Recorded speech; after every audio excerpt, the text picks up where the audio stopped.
Invincible Divine Sword Kabanata 6. Isang higanteng pagong ang lumitaw sa harap ng maraming tao.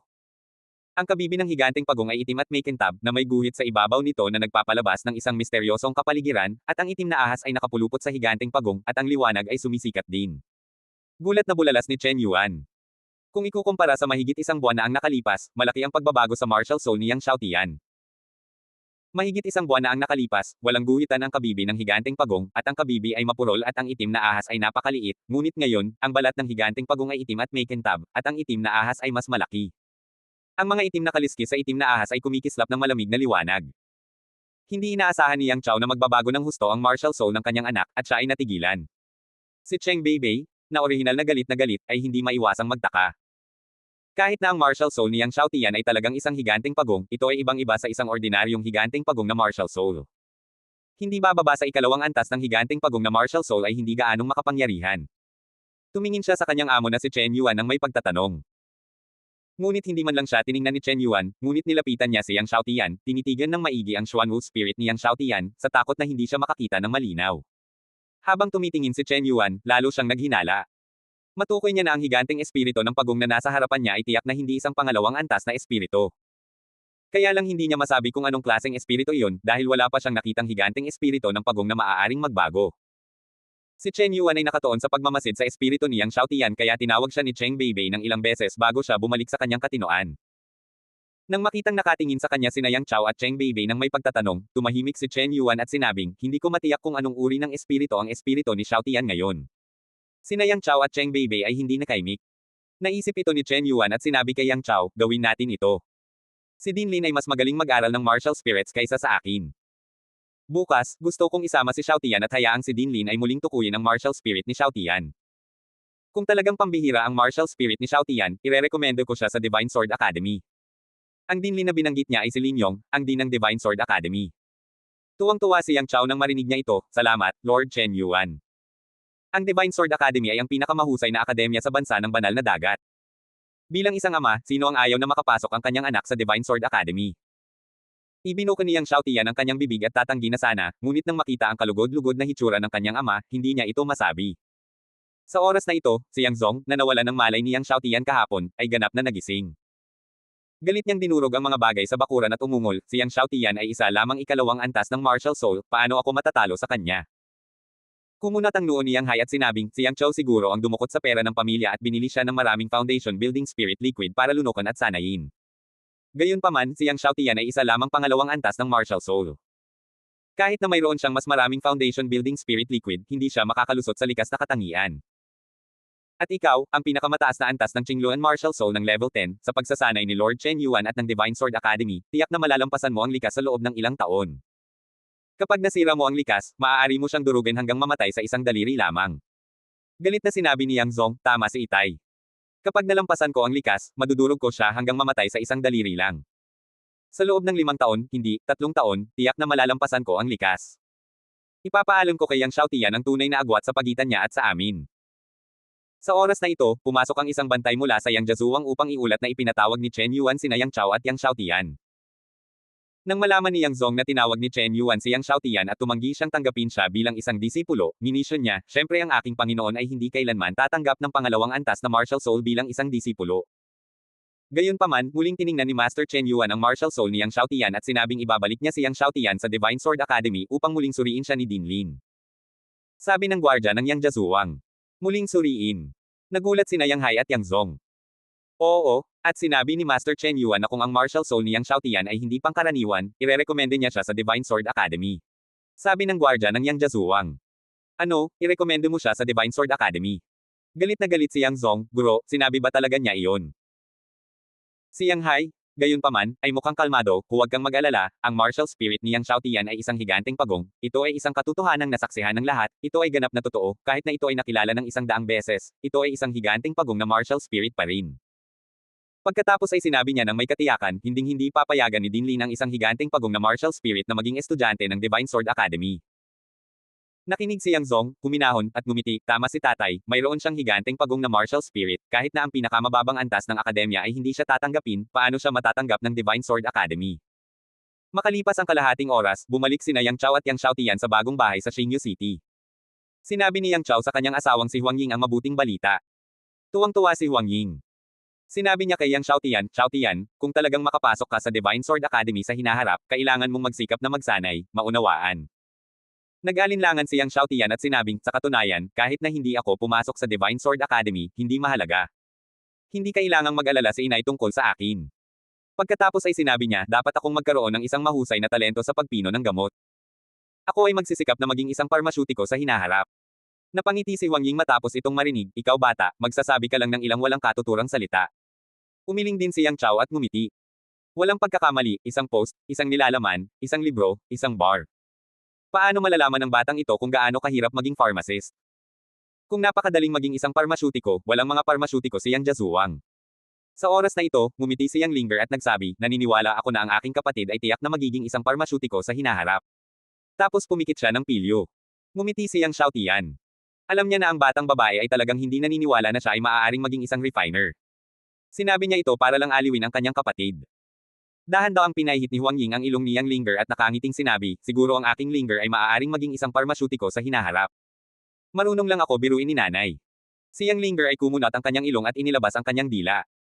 Tumawa ng malakas ang ilang tao. Pagkaraan ng ilang sandali, bumalik si Yang Xiaotian sa kanyang silid, kinuha ang 4 Elephant Spirit Pill at nilunok ito. Sa pagpapatakbo ng Beginning Dragon Art, ang kapangyarihan ng 4 Elephant Spirit Pill ay patuloy na binago sa likas na tunay na chi. Ang bagyo sa dantian ni Yang Xiaotian ay patuloy na lumaki sa bilis na nakikita ng hubad na mata. Hindi nagtagal, lumaki ito sa sukat na 10 metro.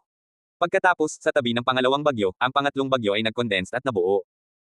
Hanggang sa hating gabi na si Yang Xiaotian ay tumigil sa pagsasanay, tinitingnan ang tatlong bagyo sa kanyang dantian, at siya ay masaya. Ang 4 Elephant Spirit Pill ay tumupad sa kanyang inaasahan, at sa wakas ay nakapasok siya sa ikatlong antas ng likas. At pagkatapos ng pambihirang tagumpay na ito, naramdaman niyang malapit na siyang magising sa kapangyarihan ng pangalawang totoong dragon. Pagtingin sa gabi, si Yang Xiaotian ay lumabas ng bakuran. Pupunta siya sa Shenzhen City bukas, at kailangan niyang pumunta sa kuwebang lambak. Gayunpaman, nang marating na ni Yang Xiaotian ang lambak, nakaamoy siya ng madugong amoy. Pagkatapos, isang matinis na tunog ng isang espiritong hayop na nasugatan ay dumating mula sa harapan. Nagbago ang mukha ni Yang Xiaotian. Iyon ay ang gintong nakasuot na hayop. Nasugatan ng Golden Armor Beast. Hindi napigilan ni Yang Xiaotian na mapabilis at sumugod. Hindi nagtagal, dumating si Yang Xiaotian sa eksena. Sa pinangyarihan, 2 tao ang kumukubkob sa gintong hayop at ang isa ay nanunood. Ang isa sa mga pagkubkob ay si Li Guang, ang may-ari ng pamilyang Li ng Xingyu City. Ang isa pang tao, na nakadamit sa pangunahing bahay ng Xingyu City, ay tila master ng pangunahing bahay ng Xingyu City. Para naman sa mga kabataang nanunood, nakasuot ng creamy refiner na si Jin Pao, isang nakikitang star medal sa kanyang dibdib. 1-star refining pharmacist. Dumating si Yang Xiaotian sa mundong ito sa loob ng maraming taon, at siya ang unang pagkakataon na nakipagkita sa parmasyutiko. Ang mga robe at medalya ng pharmacist ng Yixing Pharmacist ay inilabas ng Pharmacist Association, na nagpapakita ng karangalan na naiiba sa mandirigma. Sa buong Xingyu City, iisa lang ang parmasyutiko. Nahulaan kaagad ni Yang Xiaotian na ang kabilang partido ay si Qiu Heikyo, na itinuring na panauhin ng panauhin bilang panauhin. Hulaan ni Yang Xiaotian na tama ito, ang binatang ito ay si Qiu Heikyo. Kahit na si Qiu Heikyo ay higit sa 20 taong gulang, naipasa niya ang pagsusuri ng parmasyutiko ilang taon na ang nakalilipas, at ang kanyang lakas ay ang unang 5 master ng ika-5. Kung hindi imbitasyon ng may-ari ng Xingyu City, at ng pamilya ng 2 tao, hindi siya makakarating sa Xingyu City. Pinagmasdan ni Qiu Heikyo ang dugong umaagos mula sa sugat sa gintong hayop, at tumawa, ang halimaw na ito ay talagang pambihira, at ang dugo ay talagang may gininto ang likido. Mukhang posible na bumalik sa ninuno. Maaari ring mapabuti ang antas ng grado. Huwag mong hayaang makatakas ang halimaw na ito. Siya na pumatay sa gininto ang hayop kasama si Li Guang ay si Lin Chengdexen, ang pangunahing bantay ng Xingyu City, at siya ay tumawa, Qiu Gongzi makatitiyak, ang hayop na ito ay hindi makakatakas. Gayunpaman, huwag mo munang patayin, hulihin mo ng buhay, gusto kong hilahin ang dugo nito unti-unti. Sabi ni Qiu Heikyo, biglang huminto, tumingin sa malayo, at nagulat. May nakita akong 7 o 8 taong gulang na bata na papalapit. Sa oras na ito, nakita rin nina Li Guang at Lin Chengdexen si Yang Xiaotian, silang dalawa. Nang mataranta ang dalawa, sinilip ng gintong hayop ang buntot, pinilit ang dalawa na umatras, at pagkatapos ay lumapit kay Yang Xiaotian, itinaas ang kanyang mga kamay kay Yang Xiaotian, at mukhang galit na galit at nasasabik, at mayroon siyang mga hinaing. Ikaw ang apo ni Yang Ming. Bagamat medyo madilim ang gabi, nakilala ni Li Guang si Yang Xiaotian. Nang marinig na apo iyon ni Yang Ming, natigilan lahat sina Qiu Heikyo at Lin Chengdexen. Siya ba si Yang Zong? Kumunat ang noo ni Qiu Heikyo. Kung ang bata ay si Yang Zong sa kanyang harapan, ito ay mahirap. Pagkatapos ng lahat, si Yang Zong ay disipulo na ngayon ni Chen Yuan. Ipinaliwanag ni Li Guang, hindi, ang kanyang pangalan ay Yang Xiaotian. Pagkatapos ay tumawa siya, ginagising niya ang ikalawang antas ng higanteng pagong na martial arts. Nang marinig ito ni Qiu Heikyo, maluwag ang kanyang puso. Dahil hindi iyon si Yang Zong, madali itong gawin. Tiningnan ni Yang Xiaotian ang sugat sa Jinji Abyss, at malamig na tiningnan ng dalawang mata sina Li Guang at Qiu Heikyo. Anak, tingnan mo, at gusto mo bang gawin ito laban sa amin? Tinuwanan ni Qiu Heikyo si Li Guang, patayin siya. Nang tumanggaw si Li Guang, nang hahakbang na sana siya, tumawa si Lin Chengkexen, hindi mo kailangang kunin ang pamilya Li, hayaan mo ako. Pagkatapos nito, lumapit siya kay Yang Xiaotian, munting lalaki, manganak sa kabilang buhay, tandaan na huwag tumakbo ng mag-isa sa gabi, huwag tumakbo ng mag-isa, kung hindi, ito ay patay. Pagkatapos magsalita ni Lin Chengkexen, tinadtad niya si Yang Xiaotian. Agad na pinutol ang kutsilyo sa tuktok ni Yang Xiaotian. Nang makita na si Yang Xiaotian ay hahatiin na ni Lin Chengkexen sa dalawang bahagi. Biglang, isang espadang liwanag ang bumungad sa kadiliman. Hindi pa sumasagot si Lin Chengkexen. Nakaramdam na lang siya ng kirot sa dibdib. Magsuot. Hindi siya makapaniwala na hawak ni Yang Xiaotian ang espada sa harap niya. Ikaw rin, at isisilang ka sa susunod mong buhay. Tandaan mong huwag kang tatakbo sa gabi. Sinabi ni Yang Xiaotian na hinugot niya ang makalangit na espada sa kanyang kamay at bumalik sa kaluban. Dugo, agad na namumula si Lin Chengkexen sa ibaba ng dibdib ni Lin Chengkexen. Natigilan din sina Li Guang at Qiu Heikyo. Hanggang sa bumagsak si Lin Chengkexen sa lupa, nag-react ang dalawa. Ikaw. Nagulat sina Li Guang at Qiu Heikyo. Hindi man lang nila nakita kung paano lumabas si Yang Xiaotian. Si Lin Chengkexen, bilang pangunahing bantay ng pangunahing bahay ng Xingyu City, ay natural na hindi mahina. Ito ay isang master ng likas na apat na mga taluktok sa huling yugto. Dapat itong makalusot sa 5 congenital 5 sa loob ng isang taon. Gayunpaman, ang gayong master ay talagang isang 8 taong gulang na bata ang napatay. Si Li Guang at Qiu Heikyo ay tumingin kay Yang Xiaotian sa gabi, biglang natakot, at umatras sa isa't isa. Isang 8 taong gulang na bata, sa lalong madaling panahon pagkatapos magising si Wan, ay naging isang congenital master. Naramdaman na lang nila ang likod ng gulugod. Galit na tinitigan ni Qiu Heikyo si Li Guang, hindi mo ba sinabi na ang batang ito ay pangalawang antas ng martial arts? Magsasalita na sana si Li Guangang. Sa oras na ito, biglang lumutang si Yang Xiaotian, at isang espada ang kumaway. Ang liwanag ng espada ay pumutok. Hindi, ito ay isang taybak ng espada. Ang mabibigat na espada ay parang napakarilag na paputok sa dilim.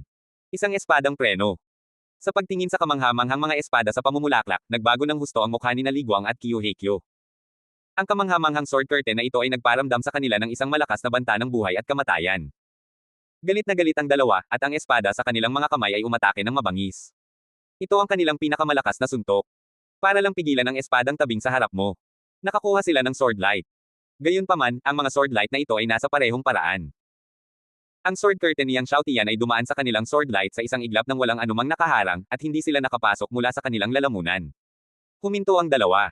Si Li Guang ay nakatayo doon, ngunit naramdaman na ang langit at ang lupa ay biglang tahimik na bumaba. Hinawakan niya ang espada sa kanyang kamay at sinubukang suportahan ang kanyang katawan, ngunit kahit anong pilit niya ay hindi niya masuportahan ang kanyang katawan. Halos magkasabay na natamba sina Li Guang at Qiu Heikyo. Kitang-kita pa ng dalawa ang paglabas ng dugo sa lalamunan ng isa't isa. Naglakad si Yang Xiaotian sa kanilang dalawa. Sinubukan ni Li Guang na sunggaban si Yang Xiaotian, ngunit nalaman niyang hindi siya maabot ng kanyang mga kamay. Ngumiti siya at paos na sinabi, Yang Ming, siya ay bulag, katawa-tawa. Siyempre, hindi lang si Yang Ming ang bulag. Wala pa siyang narinig na sino man sa mundo ng martial arts na makakalusot sa likas na master sa wala pang 2 buwan. Paanong ang Yang Xiaotian na ito ay isang pangalawang antas na higanteng pagong na espiritu ng martial arts? Ito ba ay isang pinakamataas na espiritu ng martial arts? Marahil, higit pa riyan. Ito ang huling naisip niya. Sa tabi niya, sinubukan ni Qiu Heikyo na ibuka ang kanyang bibig at gustong huminga, ngunit nalaman niyang walang sandali na ang paghinga ay napakaranggal. Yang Xiaotian. Sinabi ni Qiu Heikyo ng buong lakas, na gustong itatak ang pangalang ito sa kaibuturan ng kanyang kaluluwa. Isa siya sa mga pinakabatang alchemist sa Shanghai Country, na may walang katapusang maliwanag na hinaharap, ngunit ngayon, namatay siya sa isang maliit na Xingyu City. Pakiramdam niya ay ayaw niya. Ang kanyang mukha ay idiniin sa lupa, at ang lupa ay napakalamig, aking Panginoon, gagawin niya ito para sa akin. Sa puntong ito, biglang huminto ang boses ni Qiu Heikyo, at wala nang gumagalaw. Hinanap ni Yang Xiaotian ang 3 bagay ni Qiu Heikyo. Sa huli, isang karanasan sa refinery ang natagpuan sa Qiu Heikyo. Kasabay nito, natagpuan ang isang spirit snake swordsmanship kina Li Guang at Lin Chengkexen. Inihagis ni Yang Xiaotian ang katawan ng 3 sa kalsada ng bundok at nilinis ang eksena, at pagkatapos ay dinala ang Golden Beast pabalik sa lambak ng Dangfo. Mayroong trauma elixir sa lambak. Kumuha si Yang Xiaotian at inilapat sa sugat ng gintong baluti. Ang ikinagulat niya ay ang kakayahan sa pagbawi ng Golden Armor ay napakalakas. Pagkatapos ng ilang oras, mabilis na pinagsama ang sugat. Inalis ni Yang Xiaotian ang lahat ng libro sa lambak ng Dongfu Mansion. Hindi ko alam kung gaano katagal babalik sa Shenzhen City sa pagkakataong ito. Sa makatuwid, walang silbi na kunin ang mga bagay na ito bilang ito ay kapaki-pakinabang. Pati ang malamig na jade bed, inalis niya iyon. Ang pagsasanay sa malamig na jade bed ay maaaring mapabuti ang kanyang kapalaran. Pagkatapos ng mga taon ng napakalaki, ang kanyang lakas ay lalago ng mas mabilis. Gayunpaman, nang aalis na si Yang Xiaotian, kinagat ng gintong hayop ang kanyang mga binti. Gusto mo bang sumama sa akin? Naunawaan ni Yang Xiaotian ang kahulugan ng golden armor. Tumango ang gintong hayop. Gayunpaman, ang iyong katawan ay masyadong malaki, at ito ay hindi komportable na sundin ako. Nag-alinlangan si Yang Xiaotian at sinabi. Pumunta siya sa Shenzhen Academy sa paglalakbay na ito at nagdala ng isang espiritong hayop sa kanya na hindi maginhawa. Gayunpaman, nang makitang gumagalaw ang buong katawan ng gintong hayop, ito ay nagpatuloy sa pagpapakipot, at sa huli, ito ay naging kasing laki ng palad ng palad. Hindi inaasahan ni Yang Xiaotian na maaari pa ring magbago ng laki ang gintong hayop na ikinagulat at nagulat. Ang gintong baluti ay tila walang ganitong kakayahan. Totoo bang sinabi ni Kiyohikyo na ang golden armor na ito ay malamang na bumalik sa kanyang mga ninuno? Nilinggan ni Yang Xiaotian ang lambak at tumalikod para umalis dala ang gintong baluti. Pagbalik ko sa Xingyu City, hindi maliwanag. Gayunpaman, ang buong Xingyu City ay isang tagapag-alaga sa lungsod. Makikita ito kahit saan nag-inspeksyon ang mga sundalo sa inspeksyon ng pamahalaan ng lungsod. Tila nabigla ang pagkamatay ni Kiyohikyo sa pangunahing bahay ng Xingyu City. Ang mukha ni Yang Xiaotian ay gaya ng dati, at pagkatapos bumalik sa kanyang bakuran, ipinagpatuloy niya ang paggawa ng pangalawang apat na elepante na lingdan. Ang natitirang mga panggamot na materyales na iniwan ng Fengdian Chamber of Commerce ay sapat na upang pinuhin ang isa. Sa unang karanasan ng pagdadalisay sa apat na elepante na si Lingdan, sa pagkakataong ito, si Yang Xiaotian ay higit na sanay, at nalagpasan niya ang likas na triple. Mas makapangyarihan siya kaysa dati. Sa loob lamang ng 2 oras, ginawa ni Yang Xiaotian ang apat na elepante na si Lingdan. Sa oras na ito, ganap na maliwanag ang kalangitan. Tinanggap niya ang apat na elepanteng si Lingdan. Makalipas ang 1 oras, bumalik si Chen Yuan sa Shenzhen Academy. Matapos dumaan sa Xingyu City, inilagay si Yang Xiaotian. Sa panahon ng pagkakaiba, ang maliit na batang babae na si Yang Linger ay umiyak at namula. Kuya, hintayin mong bumalik ka sa susunod, bilhan mo ako ng maraming masasarap na pagkain. Pinunasan ni Yang Linger ang luha at sinabi. Walang imak si Yang Xiaotian. Ang babaeng ito.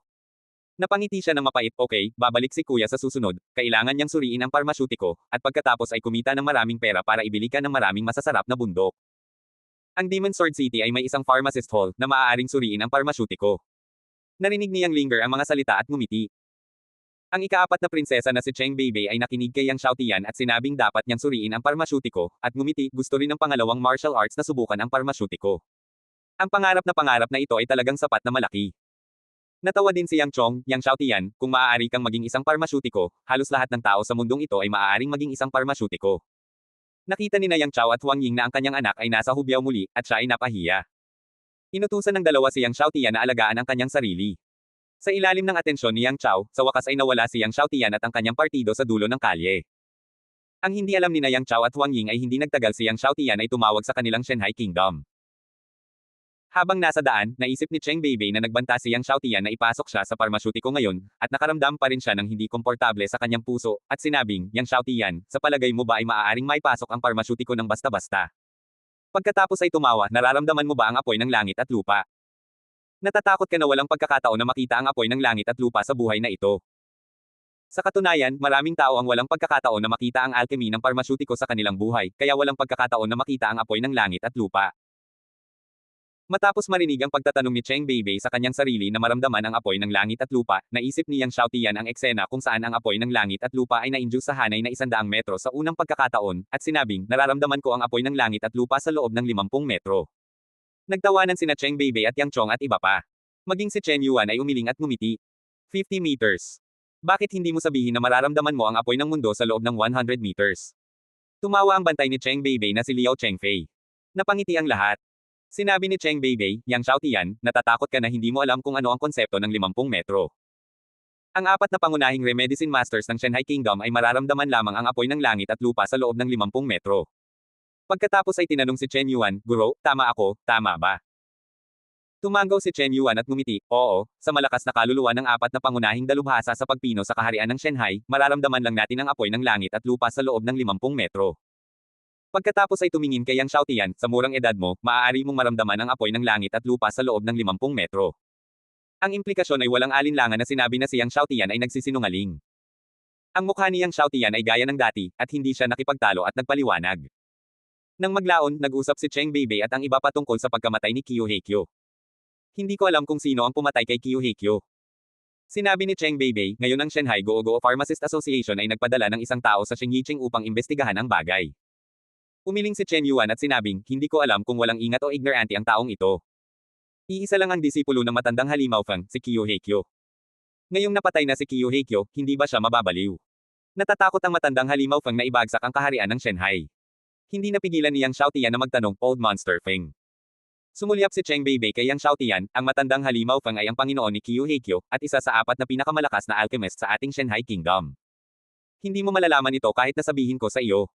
Hindi maiwasan ni Yang Xiaotian na isipin ang eksena bago namatay si Qiu Heikyo.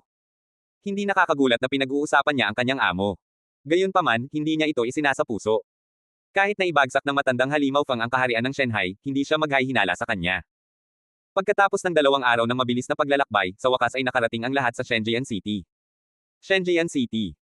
Tiningnan ni Yang Xiaotian ang napakataas na pader ng Shenzhen City sa kanyang harapan, naramdaman ang hindi nakikitang sword energy na tumatagos sa Shenzhen City, at ang kanyang mode ay nasa sabik. Ang lungsod ng Shenzhen ay isa sa pinakamalaki at pinakamaunlad na lungsod sa kaharian ng Shanghai. Isa rin itong lugar na inaasam-asam ng lahat ng mandirigma sa Shanghai Kingdom. Noon, ang kanyang ama ay nagtagal din sa Shenzhen City. Pasok sa lungsod. Kinawayan ni Chen Yuan ang kanyang kamay at pumasok sa Shenzhen City kasama ang lahat. Nakita ng mga bantay sa gate ng Shenzhen City na si Chen Yuan, Cheng Beibei at ang kanyang partido, at nagmamadaling sumaludo. Ang lungsod ay mas mataong kaysa sa inaakala ni Yang Xiaotian. Mayroong lahat ng uri ng mga convoy at mga master mula sa lahat ng mga tribo at sekta. Nakita rin ni Yang Xiaotian ang mga duwende. Ang mga duwende ay kinikilala bilang isang tribo ng mga tagapagpino ng armas. Ang kalahati ng nangungunang 10 tagapagpino ng armas sa Waan World ay mula sa mga dwarf. Bilang karagdagan sa mga dwarf, mayroon ding mga orc, duwende, at iba pa. Matapos dumaan sa ilang abalang kalye, sa wakas ay nakarating ang lahat sa Shenzhen Academy. Ang Divine Sword Academy, bilang pinuno ng 4 na pangunahing akademya sa bansa ng banal na dagat, ay lubhang kahanga-hanga. Ang tarangkahan ay talagang gawa sa hindi mabilang na mga espada. Hindi mabilang na mga espada ang nakasalansan, at napuno ng enerhiya ng espada ang langit at lupa. Nakita ni Yang Xiaotian ang misteryo ng gate na ito sa isang sulyap. Ang mga espadang ito ay hindi lamang nakasalansan, ngunit isang porma sayo ng espada. Nakita ni Chen Yuan si Yang Xiaotian na nakatingin sa gate at sinabing, ito ay isang sword formation. Ang sword formation na ito ay inayos ng 5 dakilang sword masters ng ating akademya. Ito ay isa sa pinakamalakas na sword formation sa ating Divine Sea Country. Tumanggaw si Yang Xiaotian at nagmasid mabuti. Nakita ni Yang Chong ang seryosong tingin ni Yang Xiaotian at ngumisi, huwag mo itong tingnan. Napakaraming henyo sa ating Divine Sword Academy ang hindi makakaintindi sa sword formation na ito, lalo na sa iyo. Kahit nabigyan ka ng 100 taon, hindi mo mauunawaan ang 10,000 nito. Sa oras na ito, sa mga mata ni Yang Xiaotian, ang mga espada sa gate ay tila nabuhay at patuloy na nagbabago sa kanyang mga mata. Sa wakas, nabuo ang 5 elementong sword formation. Tara na. Pinutol ni Chen Yuan si Yang Xiaotian, dadalhin kita para makita ang Dean. Sabik siyang malaman kung ano ang nangyayari sa martial soul ni Yang Xiaotian. Sinundan ni Yang Xiaotian si Chen Yuan sa Divine Sword Academy. Sumunod sina Cheng Beibei at Yang Zong, at gusto rin nilang malaman ang resulta. Matapos makapasok sa Divine Sword Academy at dumaan sa isang front hall, nakarating sila sa isang square. Sa plaza, may nakatayong 100 malalaking espadang bato. 100 malalaking espadang bato ang nakatayo sa magkabilang gilid ng parisukat, bawat isa ay may taas na 10 metro, na nagbibigay sa mga tao ng matinding pagkabigla. Ito ang 100 Sword Square. Ito ay isa sa mga tradisyon ng espada ng ating Divine Sword Academy. Ang bawat stone sword ay naglalaman ng isang set ng napakalakas na diskarte sa sword. Maraming estudyante ang madalas na pumupunta rito para intindihin ang espada. Casual na pinakilala ni Chen Yuan si Yang Xiaotian. Mayroon bang sino man na makakaunawa sa lahat ng daang batong espadang ito? Nagtataka na tanong ni Yang Xiaotian. Narinig ito ni Cheng Beibei at sinabing, sa tingin mo ba ito ay isang acquired martial art? Maiintindihan mo ito kahit kailan mo gusto. At gusto mong maunawaan ang 100 sa kanila. Sa iyong talento, kung maaari mong maunawaan ang alinmang espadang bato, ito ay magiging isang malaking karangalan para sa iyong mga ninuno. Matalim na tiningnan ni Yang Xiaotian ang daang malalaking espadang bato. Pagkaraan ng ilang sandali, dinala ni Chen Yuan si Yang Xiaotian sa courtyard kung saan nakatira si Lin Yong, ang dean ng Divine Sword Academy. Itinutuwid ni Lin Yong ang pagiging espada ng kanyang disipulong si Hu Xing, at nang makita niyang paparating si Chen Yuan, tumigil siya. Nagpalitan ng pagbati ang dalawa, at ipinaliwanag ni Chen Yuan ang kanyang layunin. Oh, isang higanteng pagong na martial spirit na maaaring magbago. Matapos marinig ito, gulat na tumingin si Lin Yong kay Yang Xiaotian. Ito rin ang unang pagkakataon na narinig niya na maaaring magbago ang isang pangalawang antas ng higanteng pagong na espiritu ng militar. Xiao Tian, ipakita mo ang iyong martial spirit kay Dinglin. Sabi ni Chen Yuan kay Yang Xiao Tian.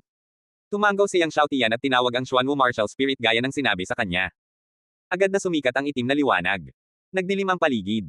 Isang malaking pagong na nakabalot sa isang itim na ahas ang lumitaw sa harap ng lahat. Kumpara sa ilang araw na nakalipas, muling nagbago ang Black Tortoise at Black Snake. Mayroong higit pang mga pattern sa shell ng Black Tortoise, at ito ay kumikinang na may kakaibang liwanag. Ang mga itim na kaliskis ng Black Snake ay mayroon ding mga mahiwagang pattern.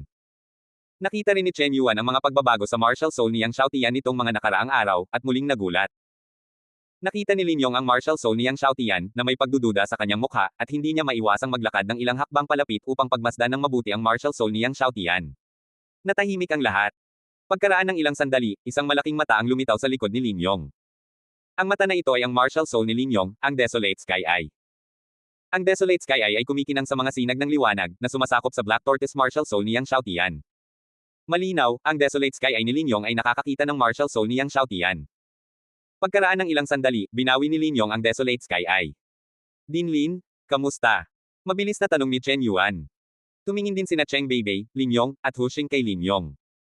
Saglit na nag-isip si Lin Yong at sinabing, ang kanyang martial soul ay talagang ang Giant Turtle martial soul. Ang martial soul ni Yang Xiao Tian ay isang higanteng pagong, ito ay tiyak. Natuwa sina Yang Zong at Cheng Beibei nang marinig nila ito, at maging ang disipulo ni Lin Yong na si Hu Xing ay gamaan ang pakiramdam. Walang pagkakamali, isang post, isang nilalaman, isang anim, isang siyam, isang libro, isang bar.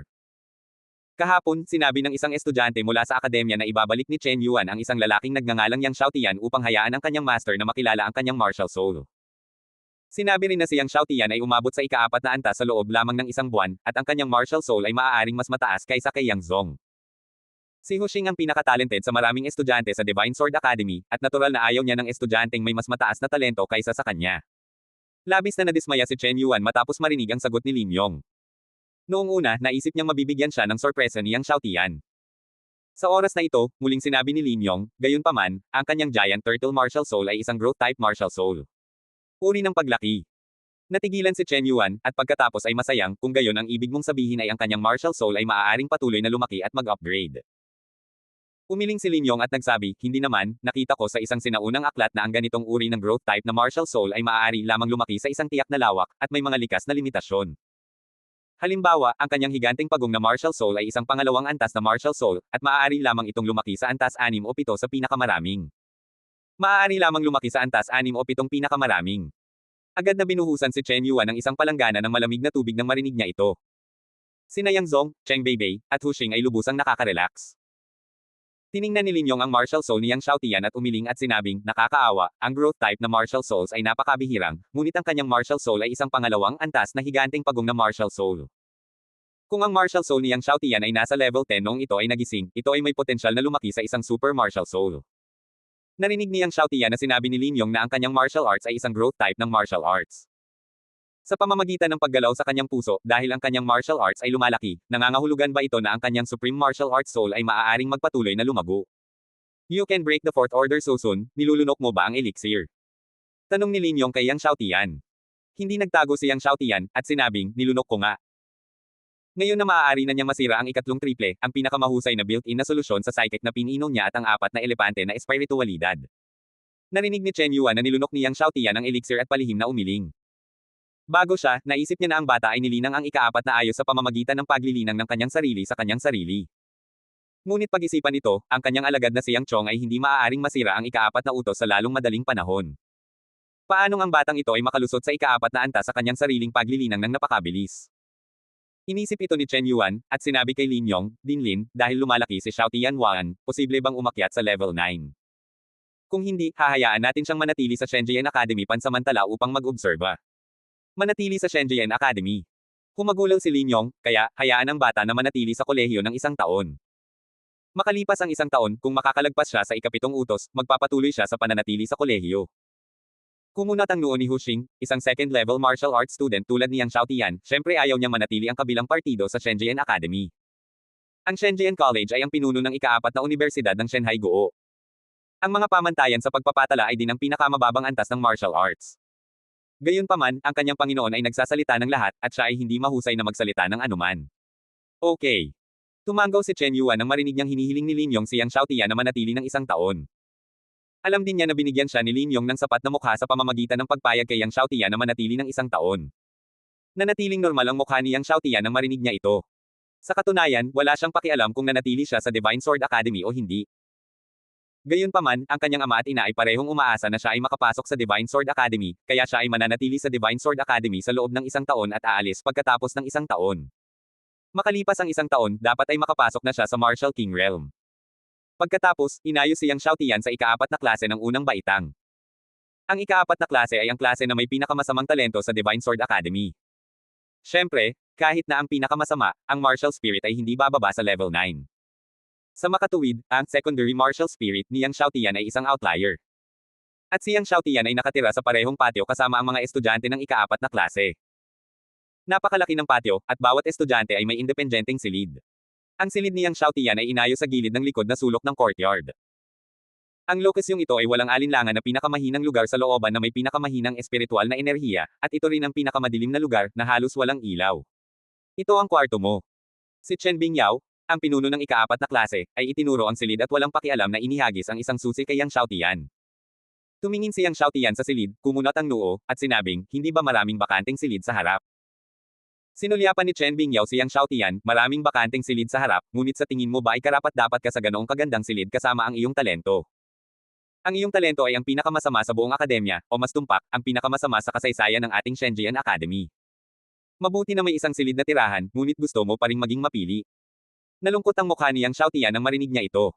Bakit, hindi ka kumbinsido? Sinabi ni Chen Bingyao, ito ang hiniling sa akin ng guro na ayusin para sa iyo. Kung hindi ka kumbinsido, pumunta ka at magmakaawa sa aming guro bukas. Kung magmakaawa ka sa kanya sa iyong mga tuhod, baka ilipat kanya sa isang mas mahusay na silid. Tumingin si Yang Xiaotian sa kabilang partido na may malamig na mga mata.